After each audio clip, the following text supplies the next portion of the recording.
Hello दोस्तों, रेखा किसे कहते हैं? तो बिंदुओं के बिंदुपथ को रेखा कहते हैं। यानी जो दोनों दिशाओं में सीधा चले, कहीं मुड़े न, अनंत को चली जाए, उसे हम रेखा कहते हैं। जैसे ये बहुत सारे बिंदु हैं, ऐसे dot dot dot dot dot और सीधे ऐसे बिंदु जाती रहे, दोनों दिशाओं में अनंत हो, तो उसे क्या कहते हैं? रेखा कहते हैं। इसको रेखा को मान लेते हैं यल।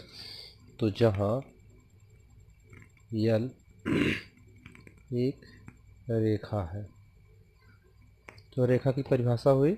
रेखा किसे कहते हैं? बिंदुओं के बिंदुपथ को रेखा कहते हैं। रेखा दोनों दिशाओं में अनंत होती है, वह सीधा चलता है। रेखाखंड, तो रेखाखंड रेखा के भाग को रेखाखंड कहते हैं।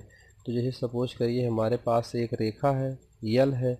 अब इसी में से हम इन्हीं के दो अंत बिंदु, इसी के दो अंत बिंदु ले लेते हैं। अंत मतलब इसी के अंदर कोई दो बिंदु ले लेते हैं, ए और बी, और ए और बी उसी का एक भाग हुआ, रेखा का कटा हुआ, तो उसे क्या कहते हैं? रेखाखंड। रेखाखंड मतलब टुकड़ा, किसी भाग का टूटा हुआ भाग होता है किसी चीज़ का।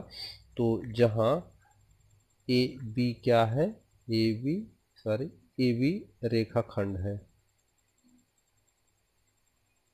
जहाँ ए बी क्या है? रेखाखंड है। किरण, किसी निश्चित बिंदु से एक ही दिशा में अनंत को जाने वाली प्रकाश की किरणें किरण कहलाती हैं।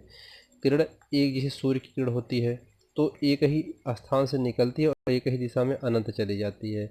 मान लेते हैं इसको P। तो जहाँ P क्या है? जहाँ P एक किरण है।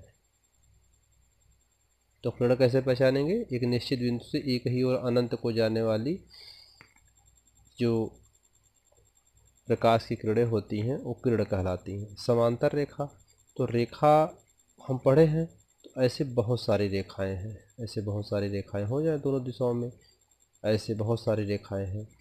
तो इन रेखाओं के जो बीच की दूरी है, सपोज करिए यक्स है, इन रेखाओं के बीच की दूरी हमेशा, चाहे जहाँ हो, सब यक्स है।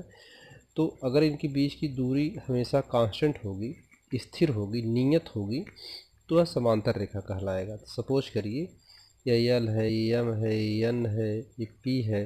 तो यहाँ पर यल समांतर यम, समांतर यन, समांतर पी, ये समांतर की साइन है।